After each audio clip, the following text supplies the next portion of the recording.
What's going on, awesome people? Check this out. Yes, I'm at work, as you can tell. But anyway, this video is probably going to expand the next day or so as we talk about this.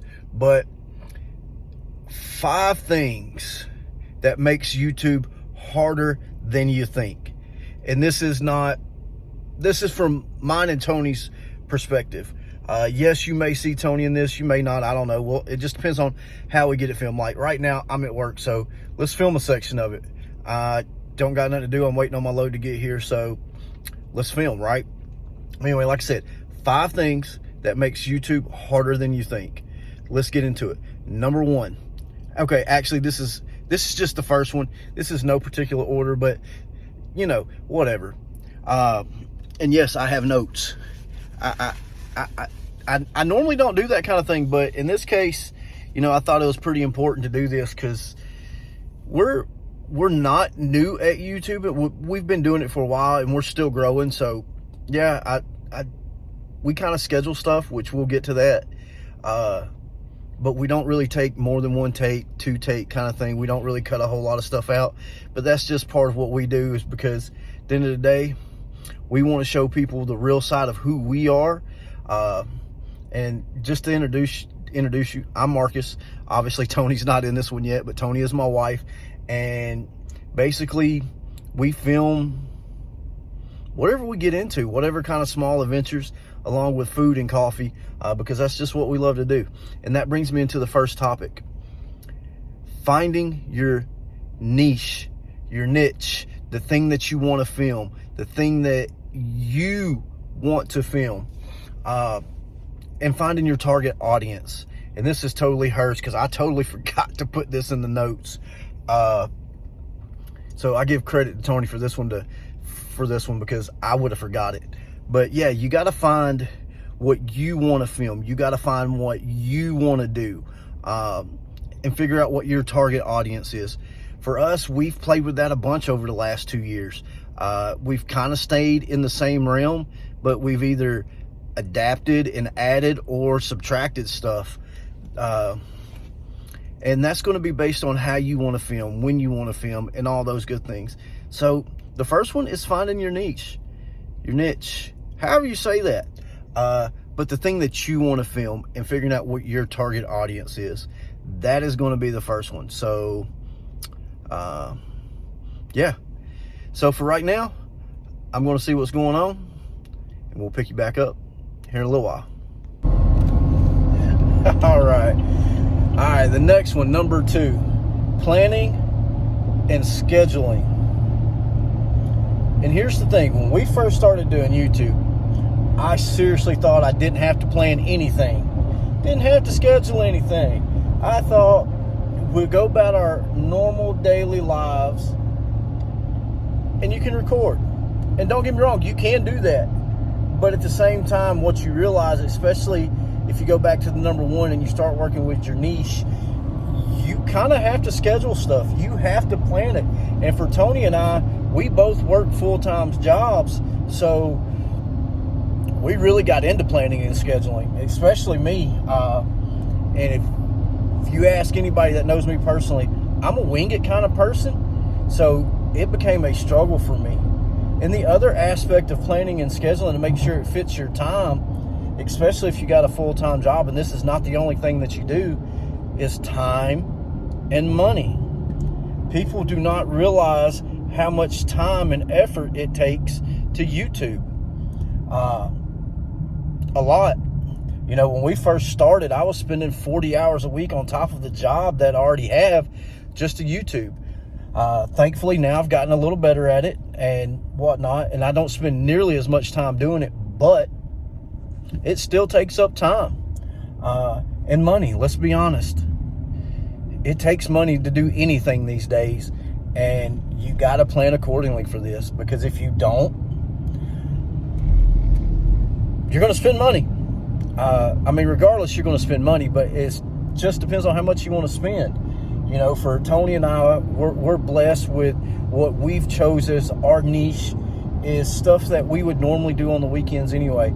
Go hike, go eat at a restaurant we've never ate at, go find a coffee shop we've never been to. So for us, it's it falls in the realm of how we budget ourselves anyway. So we're not spending extravagant money to be able to film the content that we do. And you know, we get that it's not necessarily riveting and it's for certain people, but hey, that's what we want to do, and we know there's an audience out there for it. So that's number 2. Let me get through this traffic and maybe we'll pick you up for number 3. Number 3, take number 2. Like I said, I don't do a lot of retakes, but I did on this one because I didn't like it. But anyway, number 3 is editing, uploading, and your internet. Look, editing can be difficult. In this day and age, if you're young, probably not. But if you're older like me, or just older in general and you won't get into it, it takes a little bit to learn. It is a downside. You know, a lot of people said, "I'll just record." There's more to it than just record. You do have to edit. You do have to do certain things. You do have to learn the system with YouTube. You also have to figure up your uploading schedule. What works best for you, but what also works best for YouTube. Because believe it or not, do some research on it. There's times that you should upload and times you shouldn't for every day of the week. There's all kind of information available, both online and honestly YouTube. They constantly feed you stuff for what's best kind of thing. So yeah, editing can be difficult, but it can be done. If I can do it, you can do it. Uploading, you got to figure out what works best for you. Internet, listen, have strong internet to upload. Because here's the thing, if you're on a schedule and you know you want to upload Wednesday at 10 a.m., if you're in an area or bad weather, anything like that, and your internet signal is weak, it can take forever to upload depending on how long your videos are. Take it from me, I have experience in having bad internet. We've done a video on it, and we've mentioned it multiple times, having bad internet where we live and some of the locations we've been at. Having good internet speed is key, because I've had videos take days.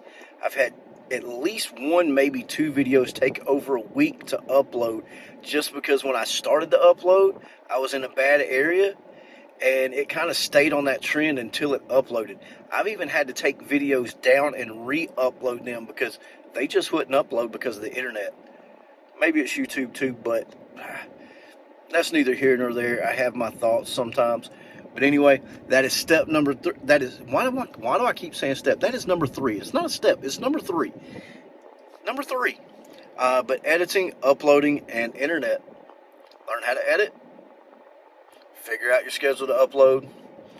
And then have good internet. We'll be back.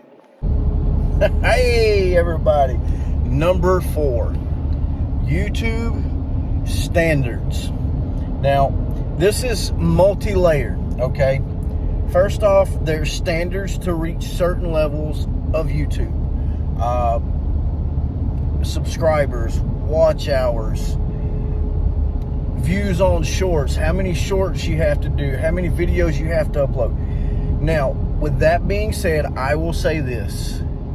Those standards are very well laid out. I won't take that away from them. But is it easy to hit? We'll get into that in the next. We'll get into that when we get to number 5. Is it easy? Maybe. Like I said, number 5's coming. But as part of their standards, you have copyright things you have to deal with, which is way more difficult to deal with than you think. And that goes into the timing and money, because if you want to put music in your stuff, you got to play by the rules. Most of the time. I won't call nobody out. I won't say anything. But let's just put it this way. If you're lucky enough to be some creators, you tend to get away with more than other creators.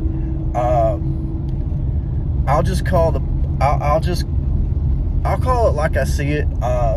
Tony and I are a faith-based channel. We aren't afraid to talk about our faith. We aren't afraid to let everybody know where we stand about Jesus, etc.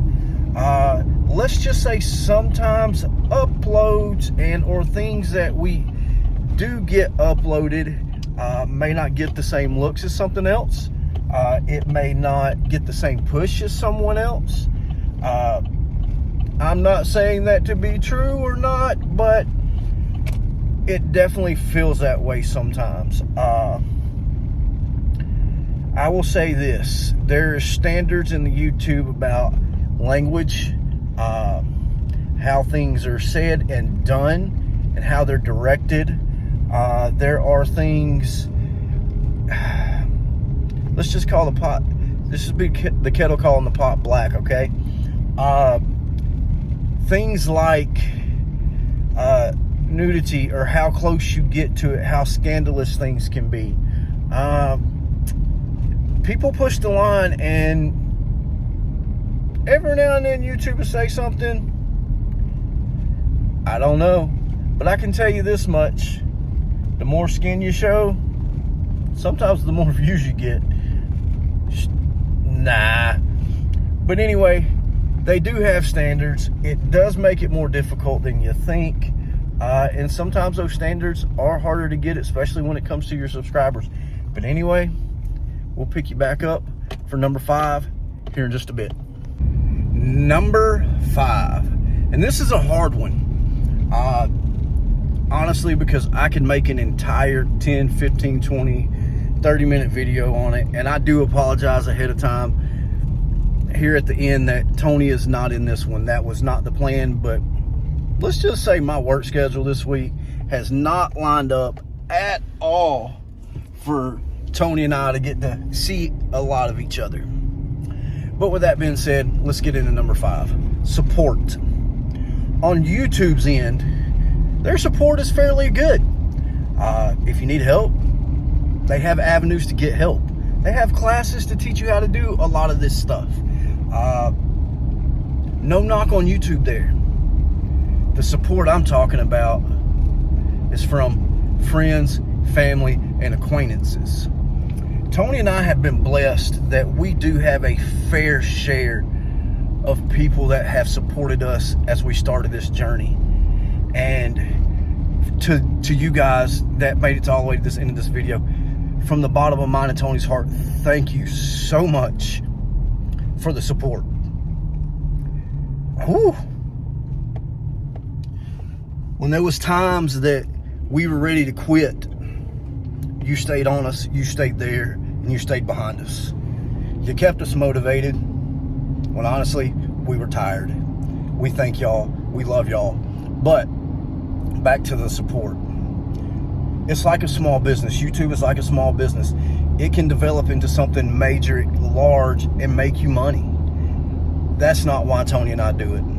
We do it because we want to share our passion with people. But here's the thing about the support that we've learned. Yes, we've had a fair number of people that support us. But combined, Tony and I have thousands of friends, family, and acquaintances through all social media platforms before we ever get to YouTube. Less than 1% follow us. Less than 1% watch our videos. Yes, we're blessed with a good number of people that do support us. But here's the reality of it. Just like a lot of businesses, people say they're going to be there. They're not. And that's hard. You know, to me, this is actually the most difficult part to YouTube. Realizing you have to build your dream, your ideas, take the support you can get, and move forward. So understand, a lot of the people that said they're going to be there might not be, but that's okay. Because I tell you what, we've made a lot of friends along the way, and we have a lot of people that do support us, and we're so thankful and blessed for that. For the complete strangers that have followed us, that have subscribed to our channel, and to those complete strangers that watch us every week from all around the world, and I do mean all around the world, thank you so much. We love y'all. We appreciate y'all. But anyway, that's going to do it for 5 things that you might have not thought was so difficult while making YouTube. But anyway, until the next video, and we got one coming up. Actually, it might actually come out before this one. But anyway, God loves you. We love you. And if you can't hug somebody, smile and wave. Bless everybody. See y'all.